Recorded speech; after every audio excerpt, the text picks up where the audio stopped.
Саламатсыздар ма оқушылар? Бүгінгі сабағымыздың тақырыбы бір айнымалысы бар сызықтық емес теңсіздіктер жүйесі. Оқулықтағы 21-ші есептің біріншісін қарастырайық. Бірінші x квадрат минус 4 кіші немесе тең 0. Бұл квадрат теңсіздік, яғни квадрат теңсіздікті квадраттық функцияның графигі арқылы шығарған тиімді. Олай болатын болса, мұны екі жақшаға жіктеп нөлге теңестіріп жіберейін, нөлдерін табайық. Яғни әрқайсысын нөлге теңестіргенде x1 2-ге, x2 минус 2-ге тең.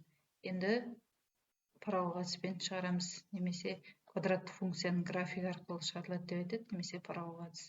Бізде x квадраттың алды оң болса, тармағы жоғары қарайды. Қалай салу маңызды емес, бізге таңбасы болса болды. X сөзінен жоғары болатын бөлігі әрқашанда оң деп аламыз да, төмен болатын бөлігін теріс деп аламын. Есептің жауабы сонда мына жерде бізге теріс аралық керек. Ол дегеніміз минус 2 мен 2-нің арасы тік жақша, себебі мұнда немесе тең деген шарт бар. Келесі астыңғы теңсіздік x минус 2 кіші 0-ден, бұл қарапайым теңсіздік x кіші 2-ден, x кіші 3-тен 2-ден. Бұл дегеніміз минус шексіздіктен 3-тен 2-ге дейінгі сан деген сөз жауабы. Енді мынаумен мынаны екеуін бір сан өсінде белгілеймін. Яғни минус 2, 3-тен 2 және 2. Минус 2 мен 2-нің арасын штрихтап жіберем. Келесі минус шексіздіктен 3-тен 2-ге дейін сан аралық. Ашық дөңгелек. Сонымен есептің жауабы бізде 2 рет штрихталып тұрған жер, мына жер жауап болып табылады. Ол дегеніміз минус 2 мен 3-тен 2-нің арасы. Минус 2 тік жақша, 3-тен 2 жай жақша болады. Келесі. Енді осының екінші және үшіншісін осыған қарап өз беттеріңмен шығарып көріңдер. Жетіншісін шығарып көрсетейін. Бұл біріншісі 3x минус 7 кіші немесе тең 0. Бұл қарапайым теңсіздік 3x кіші немесе тең 7, x кіші 3-тен 7, ол дегеніміз x кіші немесе тең 2,3-тен 1-ге тең. Бұл минус шексіздіктен 2,3-тен 1-ге дейін аралықта. Жақша. Мұның жауабы.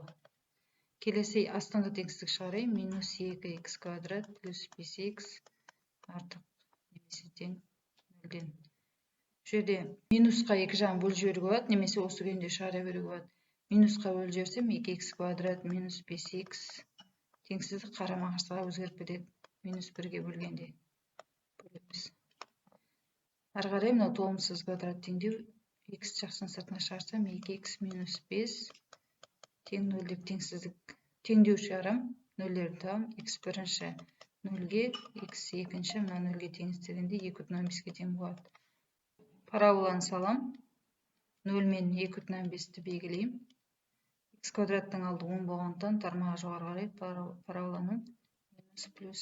Бізге керегі теріс аралық керек жауап 0-ден 2,5-ге дейін болады тік жақша. Енді мынаумен мынаны екеуін бір сан өсінде салам. Яғни 0, 2,3-тен 1 және 2,5. Бізде минус шексіздіктен 2,3-тен 1-ге дейін штрихтаймын. Мына жерде мына боялған. Және 0 мен 2,5-тің арасы. 0 мен 2,5-тің арасы. Бізде 2 рет штрихталып тұрған жер, мына жер кесіліп тұрған жер. Олай болса есептің жауабы 0 мен 2,3-тен 1-дің арасы болады. Келесі. Енді осының 8-шісі мен 9-шысын осыған қарап шығара беруге болады. Келесі 20-да 5-тің біріншісін қарастырайық. 9 минус 7x минус 2x квадрат кіші 0-ден. Мына жерде енді квадрат теңсіздік орындар ауысып кеткен, сондықтан ретімен келтіріп алайын. Кіші 0-ден. Енді бұны 0-ге теңестіріп, 0-дерін тауып алам. Дискриминант табам. 7-нің квадраты азайтылған 4, 2, көбейтілген 9, 49 қосылған 72 тең 121-ге тең болады. Енді x бірінші табу үшін 7 қосылған 121-дің квадраты 11, 2 көбейтілген минус 2 минус 4 болады. 18, 18-ді минус 4-ке бөлсем, минус 4,5 болады. x2-ні табу үшін 7-ден азайтам 11 бөлінген минус 4. -4, мынау -4 бөлгенде 1-ге тең болады. Енді бұны квадраттық функцияның графигі арқылы шығаратын болсам, екеуін сан өсінде белгілеймін де, параболаның тармағы төмен қарайды, себебі x квадраттың алды теріс, сондықтан параболаның тармағы төмен қарайды. Жерде x өсінен жоғары бөлігін оң, төмен бөлігін теріс деп алам.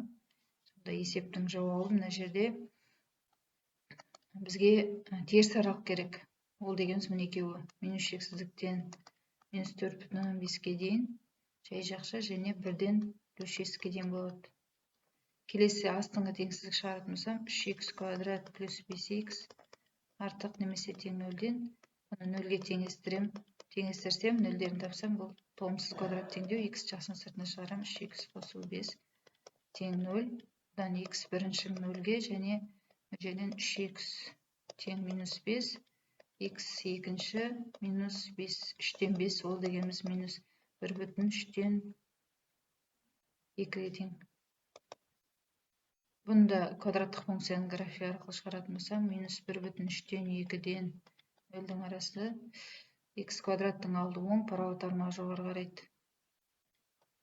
Бізге керегі оң аралық жауап, сонда минус шексіздіктен минус 1,3-тен 2-ге дейін және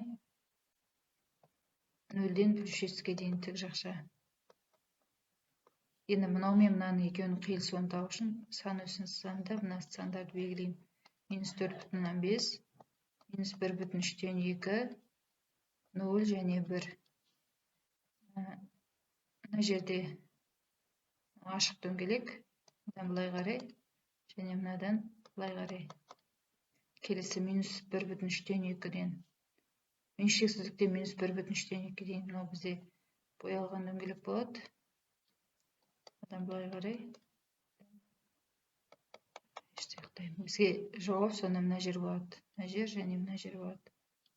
Есептің жауабы, минус шексіздіктен минус 4,5-ке дейін жай жақша, біреу таңбасы 1-ден +6-ке дейін есептің жауабы болып табылады. Енді осының екіншісін және үшіншісін өз беттерімен шығарып көріңдер.